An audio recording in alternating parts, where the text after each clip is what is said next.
Each year, Microsoft Research hosts hundreds of influential speakers from around the world, including leading scientists, renowned experts in technology, book authors, and leading academics, and makes videos of these lectures freely available.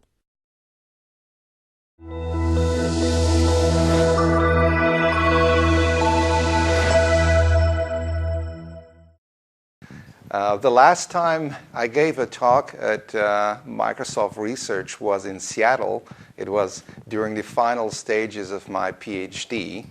So I consider this somewhat of a comeback 15 years later, and this time in Cambridge. And I'd like to cover some of the work I did at Daimler R&D on the topic of active pedestrian safety. It's a very worthwhile theme, a theme that has seen considerable progress over the time period, and I'd like to go over the factors that have contributed to this success and also touch upon some of the ongoing research issues. Okay, so when people originally thought about machine intelligence, they probably had a picture like this in mind. So here's Robbie the Robot, a rather clunky creature that would help us with all kinds of tedious chores in the household, like fetching the phone, washing the dishes, or cleaning up. Now, the thinking gradually evolved from Robbie to something which is more human-like, both in terms of appearance and also in terms of behavior. So we arrived to a picture like this. We still have machine intelligence embodied as a butler for humankind. But this butler has some personality and is conscious and so forth. Although some people had a more menacing view of how future machine intelligence would look like. But why wait for the future? Because the first large-scale deployment of machine intelligence is already with us. And it comes into an embodiment that you are very familiar with. It's our modern car. Modern cars have sensors to survey the surroundings, the interior of the car. They perform reasoning based on the data extracted from sensors, based on stored data, and they act to make driving safer and more convenient. So perception, reasoning, and action, these are the classical elements of an embedded AI system, and this is what a modern car nowadays provides. Now you see here a picture of the flagship Mercedes-Benz model, the S-Class, which was the latest version was introduced a few months ago. And one of the things that we are very excited about is the new sensor on board here just below the windshield. And it's a stereo camera. It's the first car sold worldwide that has a stereo camera on board. And the stereo camera opens a rich range of new functions that we can do. And we believe it will transform, or should I say here, connecticize the field, the intelligent vehicles field in our case. And it's not the only sensor on board. We have actually a very large set of sensors. And I brought this slide because I wanted to give you an impression of how many sensors now are in a modern car. The top line, S-Class, but also in the E-Class of this year. So we have the ultrasonic sensors, which are here and here. And they are meant for low speed maneuvering, for parking, for backing out. They typically have a range up to 1 meter. But there are ones which are here laterally, which go up to 4.5 meters, because they are measuring the free parking space for the automated parking. Then we have a whole set of radars. So with the long-range radar up to 200 meters in front, mid-range radar up to 60 meters, and the short-range radar goes up to 35 meters approximately. And they have various viewing angles. And there are also radars to the back, okay, to detect if somebody's nearing really fast. It detects overtaking cars, and it detects if one is cutting in on a car over here. So the brownish areas are the radars, and then we have video. We have two cameras for night view. We have a near-infrared camera and a far-infrared camera working together, and they have an opening angle of 20 degrees, well, up to 160-meter range. We have the stereo camera, which I mentioned, which is 45 degrees opening angle. And we also have 4 different cameras which are located over here and here and here. So they cover basically 360 degrees around the car. It's also meant for low speed maneuvering, for visibility for the driver. So this is really a very kind of extensive coverage, I think. And with this, we can do a lot of nice functions. And an overview of what's available is here. Some of these functions are new, and some of these are upgrades of previous versions. Now, I won't go into all of them because then I'm running out of time. I do want to share with you some of my personal favorites. And one really cool new feature in the new S-Class is active body control with preview. So the S-Class is the only car that can sense bumps ahead of time on the road using the stereo camera. And it has the ability to vary the suspension of the wheels individually in this car. So that means it can compute the best strategy for oncoming bumps. Okay, so that's active body control with preview.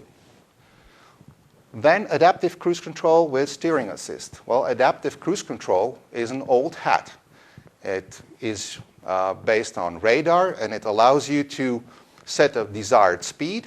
And if a slower vehicle comes in front, it will slow you down so it keeps a safe distance to the preceding vehicle. Well, that's adaptive cruise control.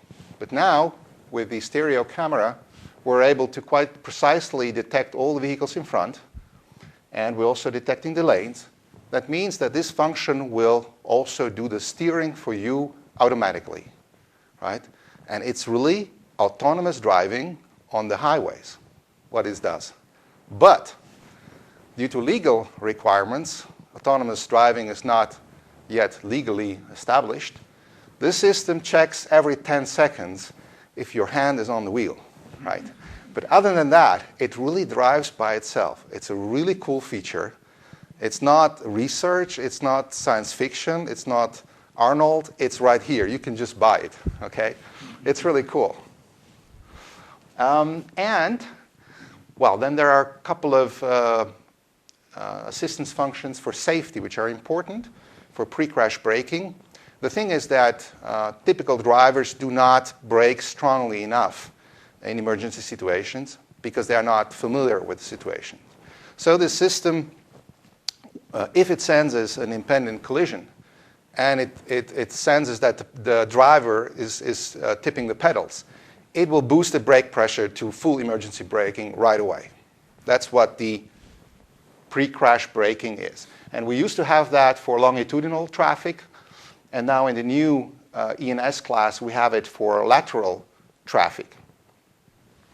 So that's really nice. But what's missing, right? Well, obviously, just imagine that you're driving in London or in Cambridge, and you're driving, you're kind of entering into the navigation unit your destination, or you're kind of, the kids in the back are making a fuss, so you're kind of looking back, when suddenly a child appears in front of your car.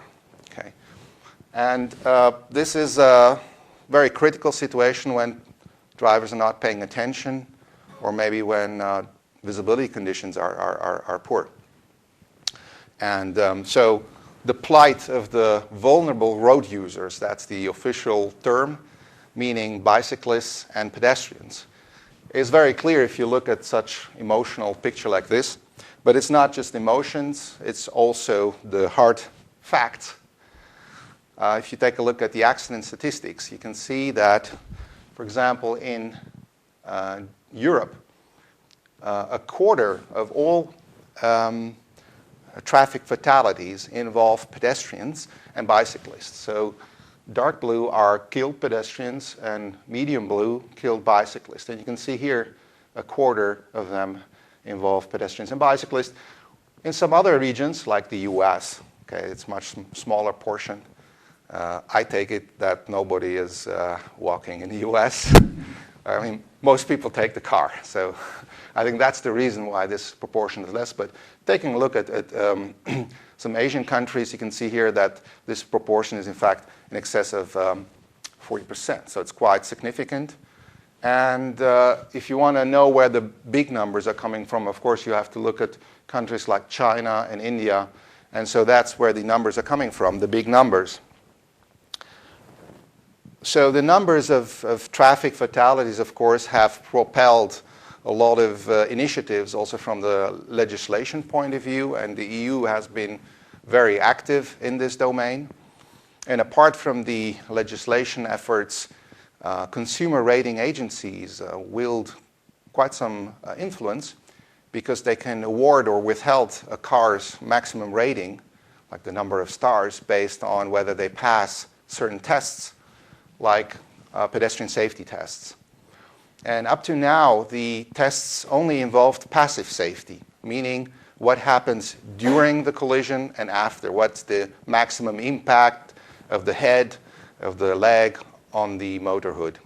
But starting in 2015, Euro NCAP will also consider active pedestrian safety, meaning what happens before a crash using sensors. And so this is what we have been working on. We have been working on devising sensor systems that detect dangerous situations with pedestrians ahead of time in order to either warn the driver or to apply some vehicle control emergency measures. And the primary sensor that we're using is evidently video, because we have a large resolution. In depth, we use stereo, so we have quite good resolution as well. And that's important resolution because we can then distinguish objects and we can discriminate them from the background. And the topic is very tough. It's very challenging because evidently the pedestrians have a quite large variation in appearance due to the pose, due to the clothes and various viewpoints. And also the backgrounds are logically dynamic and ever-changing and cluttered. And pedestrians can change their direction at the whim, so it makes it hard for prediction and for collision risk estimation. And we need real-time processing, and we have quite high performance requirements, especially for those applications that start doing emergency braking. So meanwhile, the field is quite active with a lot of universities and vehicle suppliers and vehicle manufacturers. And I think you can distinguish three main scenarios for the pedestrian application. First, you have the scenario at the far range, and this is typically on secondary roads in bad visibility conditions or bad unlit roads, rather. You have the scenario at the medium range. This is the classical pre-crash scenario, and this is typically in urban environment because that's where the most pedestrians are. And you have a scenario here at the low speeds, and it's about parking, and it's about backing out, and it's about informing the driver of what's happening around the car. And you can imagine that these three scenarios have quite different requirements in terms of the sensor coverage, in terms of the vehicle speed range, and in terms of the performance that are necessary for those scenarios. So certainly an application which just does information or warning is somewhat more forgiving than one which will do emergency braking right here. I'm going to focus on this part, although the techniques that we use for pedestrian sensing apply nearly one-to-one to the other scenarios. Okay, and this is my favorite slide for Daimler management in the past decade because it shows the progress that we have obtained measured on the same large data set. And so we started, the first large-scale tests were in 2003 in the city of Aachen in Germany. And so first of all, I should mention that we're dealing here with the correct recognized pedestrian, let's say the detection rate versus the number of false recognized pedestrian trajectories per hour. So when we did this first time in 2003, the cars behind were honking because we were just driving 30 kilometers per hour in the city. And we had a terrible performance, okay, really, really terrible, because we were only detecting 40% of the pedestrians out there, while having an amazing 600 false trajectories per hour, meaning about 10 per minute. So this system was actually hallucinating pedestrians all over the place, and while managing to miss more than half of the real ones. So that was really bad. But then again, 2 years later, nobody was honking anymore because at least we were driving 40. But fortunately, we also improved our performance quite significantly. So this is not linear scale. So we had an order of magnitude less false positive. At the same time, we went up in the detection rate significantly. Then again, 3 years later, order of magnitude again, and another 20%. And the last iteration we've shown here is yet another order of magnitude and up to 90% detection rate. I should highlight that this is not the what I'm showing here. It's not the false brakings actually in the car, because this would be really terrible. But this is just the output of the vision module. After the vision module, there is another module from radar which will need to confirm if there are targets on collision course. And also, not all these false trajectories involve collision course. So you get a significant filter actually after these results. But this is just the vision module performance. So I think an interesting question is to ask is, what made this progress possible? I think it's kind of illustrative for the general progress that has been made in computer vision on object detection in the past decade, right?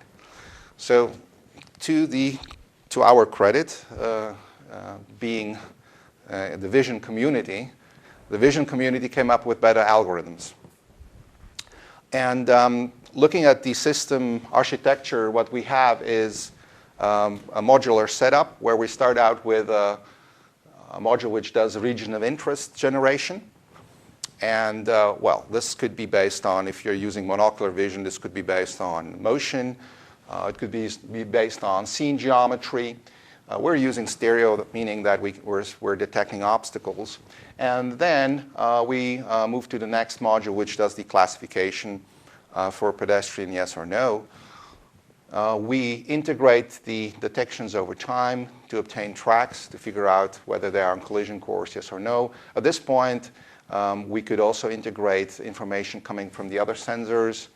We're doing path prediction, risk assessment, and then comes warning and the actual vehicle control.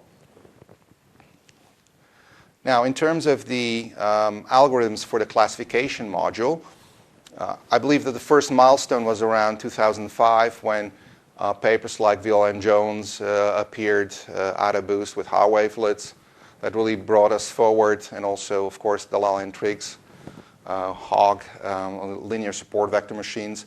So around 2005, we had pretty good base features and base classifiers that we could use for this problem. But I think a second milestone was quite important, and that was the realization that you could get much better performance if you can combine various features and combine various classifiers.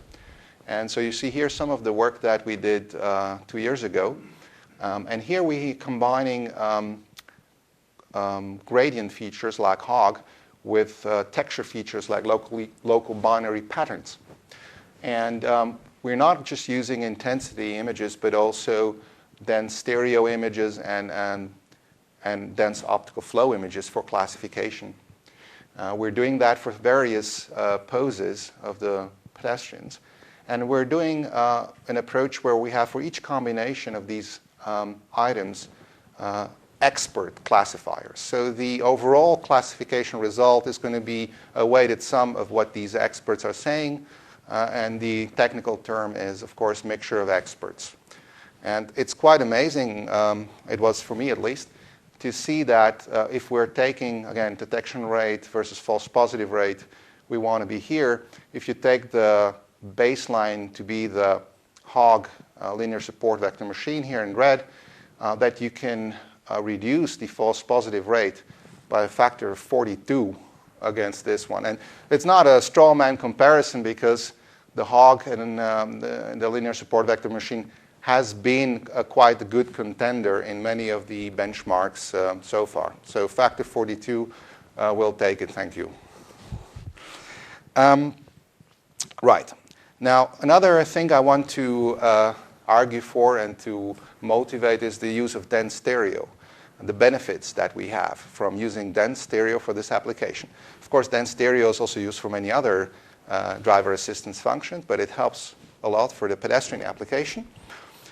It helps for generating quite precise regions of interest of where to search for pedestrians. That's one. It also helps for the classification of pedestrians. We found out that you get a factor of 4 improvement if you just add dense stereo to the classification module in addition to intensity. And what I want to show in this clip is how accurate the 3D map is and how good of a localization you can get with dense stereo. And this is the SGM algorithm which runs real time and which is integrated in the car. So you see here the detected pedestrians. That's the output of the system. But I draw your attention to this part. This is my former student, Marcus Ensweiler. He's former because he is former because he graduated, yeah. But so yeah, we have a color-coded depth map. But what you will see is once we kind of fly through 3D space, how accurate I believe the 3D data is. It's not as good as the Velodyne scanner, but it's not that bad either.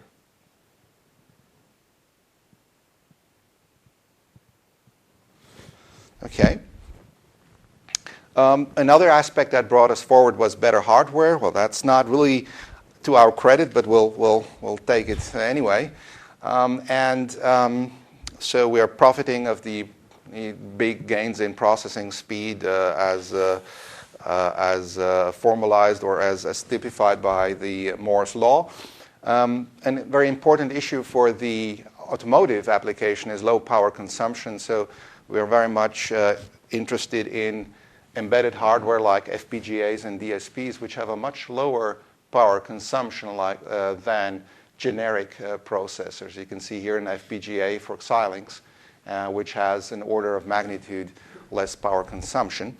And it helps that many of our algorithms are data parallel. And so what we're doing is once we have prototype things on a PC, we're moving things to the FPGA DSP area. And you can see here some of the work we did previously on this area. In 2002, we did some work on template matching, shape matching. Then 2009, we implemented the SGM algorithm on FPGA. And more recently, the pedestrian classification was placed on FPGA. Important issue is, of course, to have the right sensor.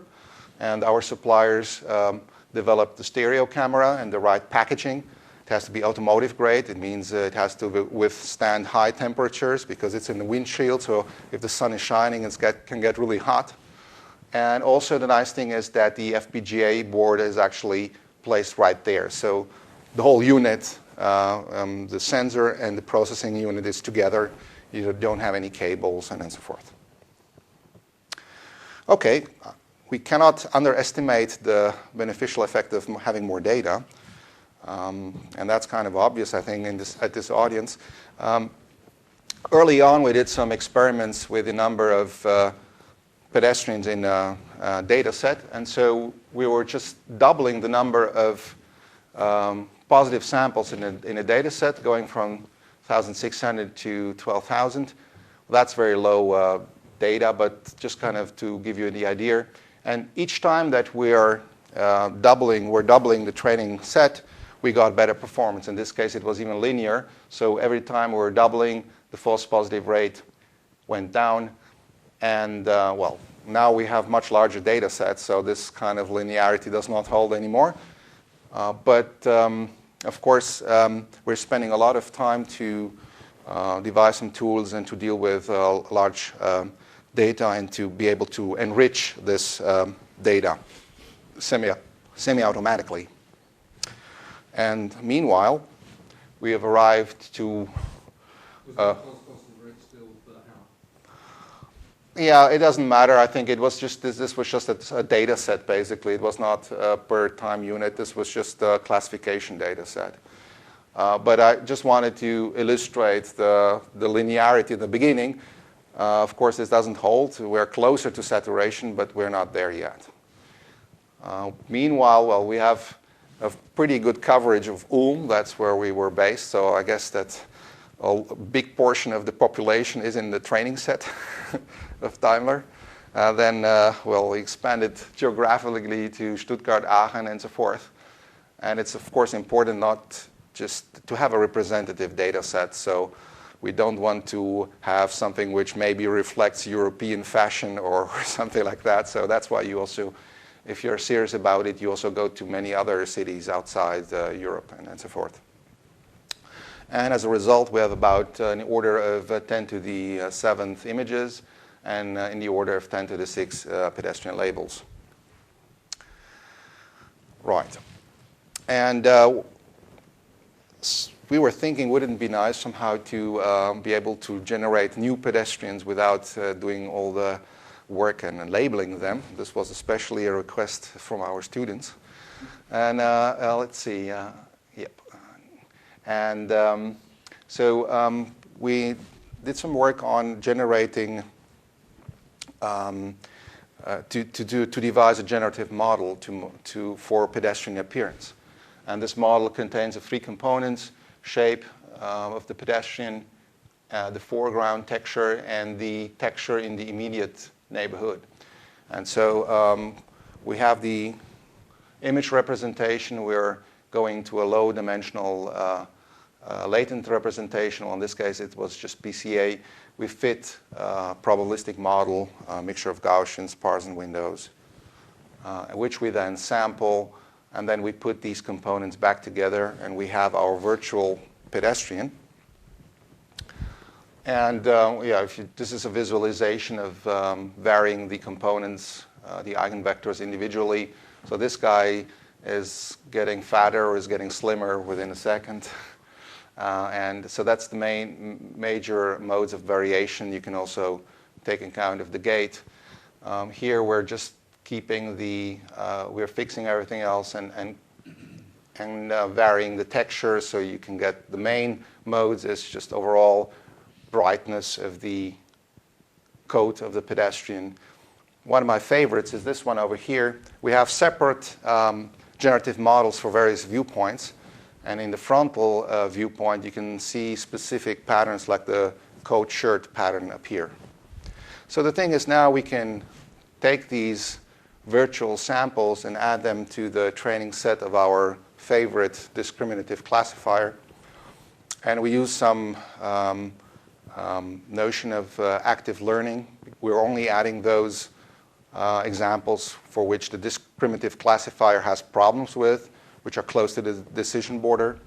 And then we do the ROC, and in fact, it shows that we get about 30% less false positives if we add these virtual samples.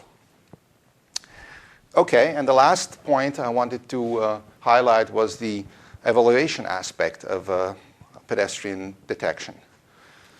So meanwhile, there are a couple of benchmarks and evaluation methods that have been introduced. and I list some of them here. We have been also very active in this field, and this has been important because it has allowed to quantify performance of the community and also kind of to direct research in some promising directions. And so our first data set that we made available was in 2006 on pedestrian classification. So these basically involve image cutouts. More recently, we also added multimodal data, meaning stereo, dense stereo, and dense flow in addition to intensity. So this was the data set we used for our mixture of experts study. Then we have our data set on pedestrian detection, meaning that we have whole sequences. And this was a data set which was in the city of Aachen. It's about half an hour driving. You get all the vehicle data, the speed, the jaw angle. And the nice thing about this is it's labeled extremely well. Every frame is labeled by hand. It's very precise. And most importantly, it also contains stereo images. Because I believe we should move away from the monocular data sets to the stereo data sets, because that's where actually I think the high-end pedestrian detection is going.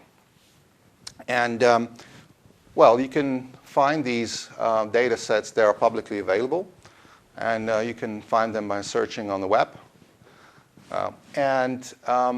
So then you can try out your favorite, you can try out your object detection, classification, or tracking approach on the pedestrian application if you wish.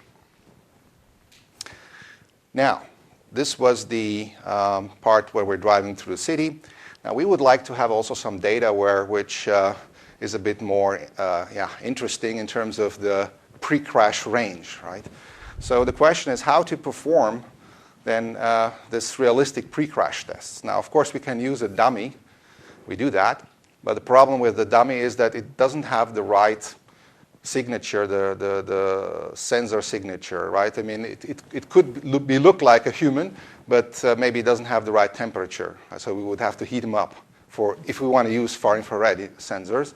And then if we want to use radar sensors, then again, we have to put some metal on it. So how to do that? We would like to do actually tests with real humans, real students, right? So how can we do that safely, of course? Any ideas for those that have not seen my next slide? Pardon? Trapdoor. A trapdoor. Okay. Or you can just. Okay, that's an option. And other idea? Okay, I'll just provide the solution. Rather than using a dummy pedestrian and a real car, we switch the roles. We use a real pedestrian and a dummy car. And the dummy car looks like this one. This is actually was performed where we met last time at New Neaton, and this was an EU project, and the testing was performed by a UK company, Myra. And they built this test rig, and we put all our favorite sensors on the test rig. So we have here the radar sensors, we have stereo camera, far infrared camera over here, and the clue are the safety cables here in a redundant fashion. And so the thing is, you will see that here is this test rig is moving towards the pedestrian, and at the very last moment, with a deceleration of much higher than you can get with a real car, it's being held back. So let's see. There is a volunteer, and there is a. Okay. Now let's try that again. Let's see if we can play that again.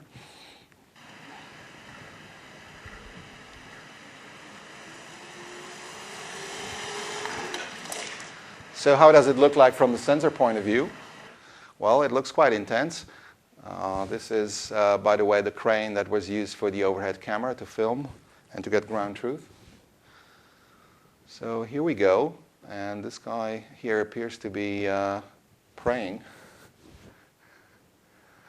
This is an old video in terms of the processing, so it's not. Don't worry about this part.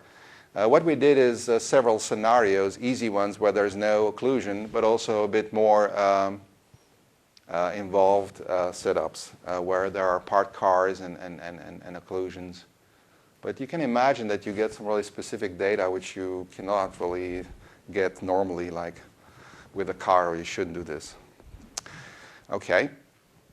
So where are we now? Well, we're very pleased that after a decade of research, active pedestrian safety is now part of the Mercedes-Benz E&S class 2013. And now the question is, well, actually, I'm going to show you first a video clip which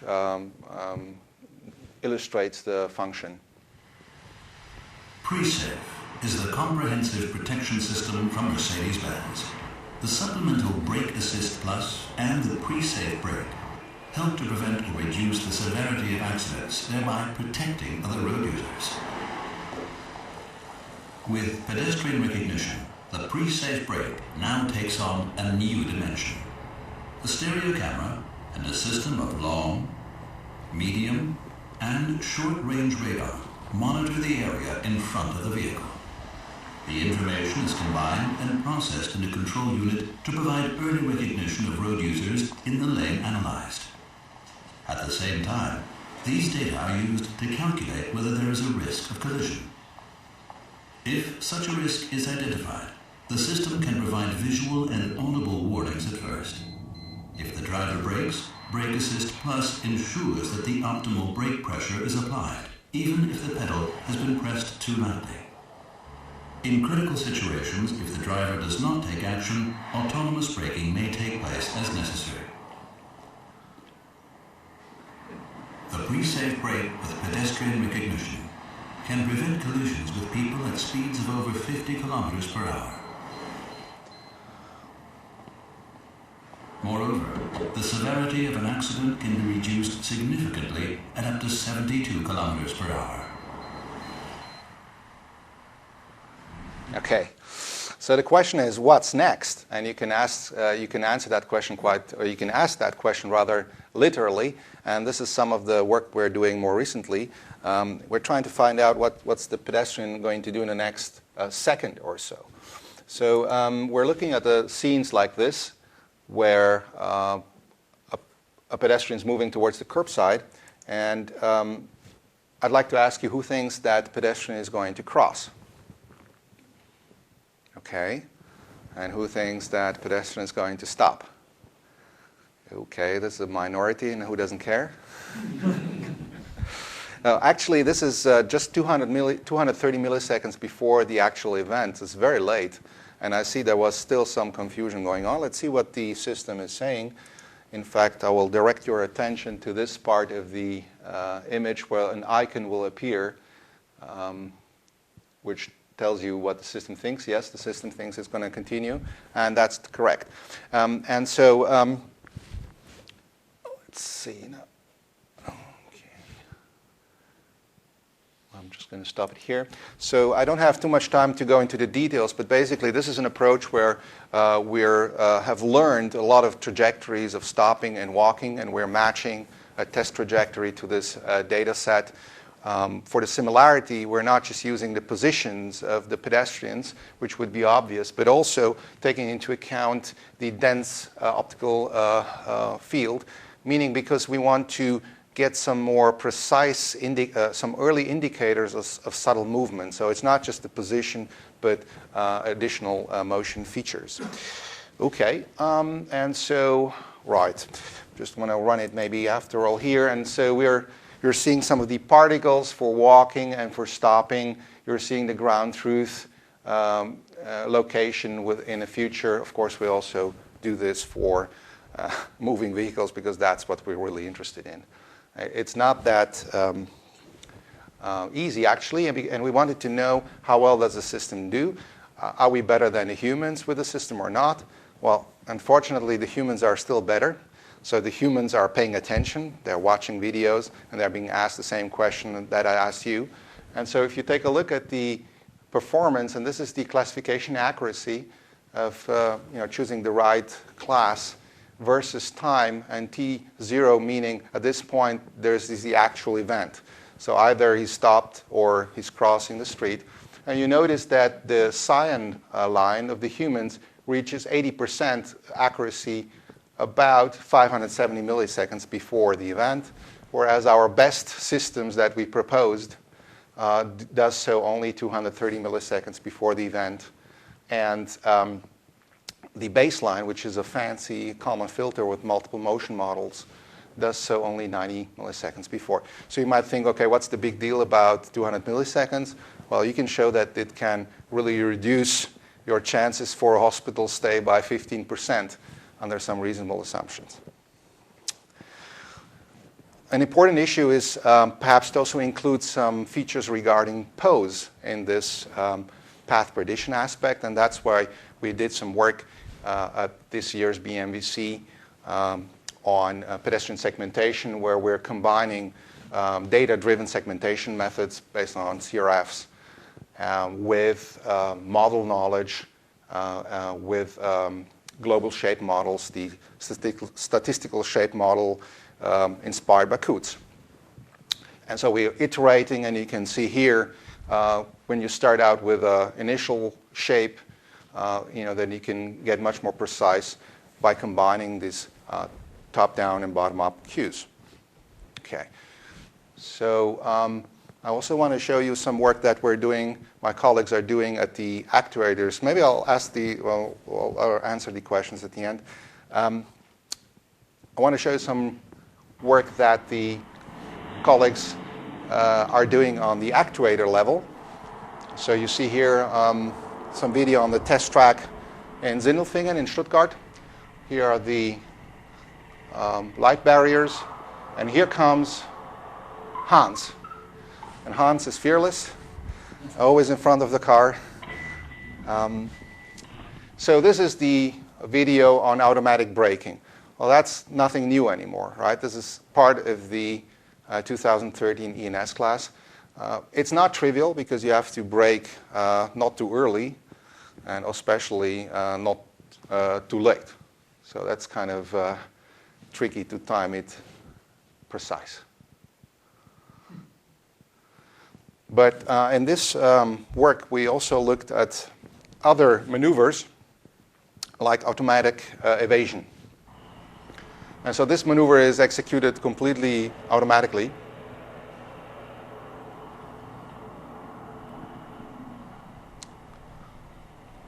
In fact, the system had to choose between evasion and braking, depending whether it could still brake on time or evade. And it had only 300 milliseconds to make that decision. Right? It's very tough, and it's an instance where the system is actually better than a driver. And you will see here one fragment where the wheel is actually turning during the maneuver, so you can see how that kind of looks like. All right. Now, obviously, if you're clenching your fists onto the wheel, you can overrule the system. That's what always will be the case in the driver assistance functions. The human driver can overrule the system. Right. So now, let me summarize. It has been a great decade for computer vision, as you certainly will agree, and it has been also a great decade for intelligent vehicles. And no better example than perhaps this pedestrian application, which has seen very strong progress and which has culminated now in market introduction. My personal lessons learned from this time was not to get sidetracked if you believe in something. So because there are always people that tell you, we won't need this, and the others are telling you this cannot be done. So I think it's important to stick to your beliefs. On the technical side, there's still work to be done on this area. We're not done yet. We can improve the sensing capabilities still further, and we should have some additional focus on a better understanding of the traffic situation and collision risk estimation, as I pointed out. And certainly new actuation concepts like this maneuver I showed you will be important on the road towards fully autonomous driving. And towards the beginning of my presentation, I referred to the accident numbers for pedestrians. And I'm very gratified that my colleagues at the Accident Research Department have taken a look at the current system on the market. And they have computed, or they have estimated, that this system can avoid 6% of pedestrian accidents and reduce the severity of a further 41%. Which brings me to my last slide.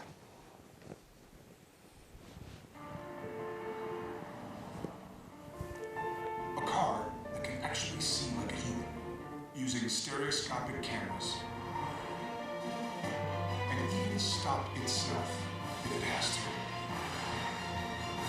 The technology may be hard to imagine, but why you would want it is not.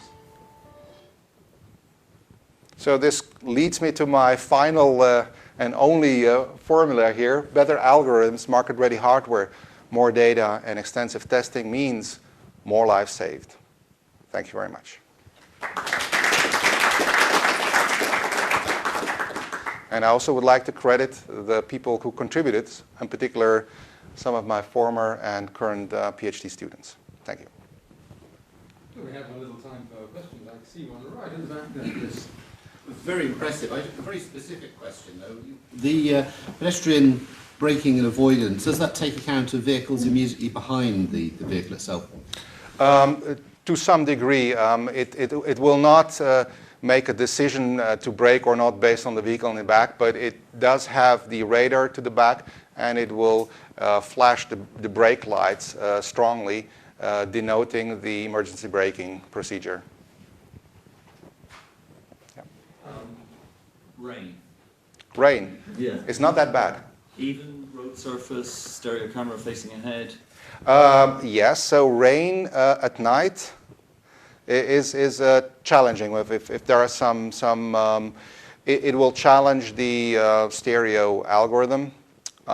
So yeah, it will degrade some of the performance, but during daytime it's not a big problem, I would say. Even with a shiny road surface? At night specifically, yeah. So it will degrade a little bit. Actually, I should mention that the system is also operational at night. So it's day and night, right? There is some degradation involved. But yes, we're not having 100% performance. So that's the degradation part, that's right. And humans degrade in rain anyway, so... Also, when they are blinded by other cars, yeah. Right. You made a big fuss about using stereo, but right. If we just look at pedestrian detection, try and benchmark you with Mobileye, which uses just monocular. Right. What sort of performance difference are we looking at with your system and versus Mobileye system? Well, I don't have a direct benchmark that I could offer you, but we did make this study where we compared our algorithms on mono and on stereo, which I referenced to, and we saw in terms of the classification performance only a benefit of up to factor of 4. Now that does not include the benefits that you have for a better region of interest and a better localization. Localization is very important because you really need to know if you have monocular vision and you want to do the correspondence with radar, you have to watch out that you're not having cases like you have a Coke can in the front and some pedestrian in the back, and suddenly you get some strange configuration. So it's very possible. You can do some. You can solve that problem. And they're doing a good job in vision, Mobileye, but I think stereo is really the way to go. So I hope it at least partially answers your question. And just related to pedestrian detection, what sort of pixel man are we talking about that is easy to detect? Excuse me? In terms of the image size? Yes, I mean we're looking at pedestrians that are about down to 30 pixels and go up to, yeah. So you mentioned your recent paper on the pedestrian segmentation, but you didn't quite say why pixel-wise segmentation is important. Right. I mean, this was just we're thinking of that as a front end to post-recovery and some other extraction of some significant features that would help us for the prediction aspect. You haven't validated that yet? No, that's very recent, yeah.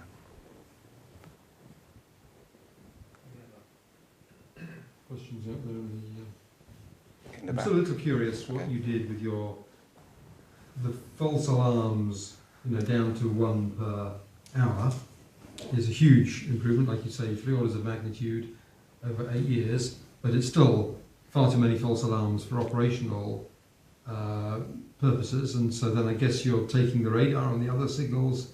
Yes, I mean, it helps a lot. The fusion of those other sensors is what gets it down to. Yes, and the more data, we have much larger data. As I mentioned, we have in the order of millions of, and so that also helped reduce a lot. And it's also this aspect of bootstrapping. So it's not that just you have a big data set, but you're kind of getting new data all the time with the mistakes that the classifier is making and collecting new data, and so you can really focus on the important samples in a database. So are you saying that the vision system on its own is now better than 1 per hour, or only in combination with... Yeah, it's better than 1 per hour at the moment, and it very much benefits from the other things that come later as well, yeah. Probably Daimler wouldn't like to say what the final false alarm rate is for the system. It's very hard to measure it because it just doesn't appear, basically. And at the same time, you do have a positive impact. Otherwise, you would just switch the system off, right? But it's very important that you have, very close to 0 mistakes. And this is more important even than, because that's what you have to compare with the baseline. And the baseline is that there's no system. So you don't want to have the case that with a system, you suddenly have an emergency braking. That's really the worst case scenario. But if we have like 90% or something, 90-ish% detection, that's okay because it's better than 0. So that's kind of the rationale. Towards a full autonomous driving, I mean, there are a couple of challenges in terms of customer acceptance, legal and technical challenges. Can you say a little bit about the wider space of autonomous driving and how other companies maybe have a different strategy? Yeah. So I guess Google has been very much in the news the past 2-3 years on this theme, and they're very strong on map building and the use of map for localization, and they've really showed the strength of this information. We are very much also concerned, so that's important. At the same time, we are very concerned about using sensors that are market ready or close to market ready. And so we have, my colleagues have demonstrated just a couple of weeks ago autonomous driving from the city of Mannheim to Pforzheim, which goes through the city of Heidelberg and through various smaller cities fully autonomously with sensors which are very close to what's on the market, meaning stereo vision sensors and cameras, no Velodyne sensor. So that's, I think, for us the challenge to use sensors that are kind of realistic for the foreseeable future, and to look at some gradual approach of increased automation, as I showed you with the ACC with steering assist, towards fully autonomous driving. Great. Well, we should let people go at this point, but it's been a fascinating talk. Amazing. Thank you very much. Thanks very much.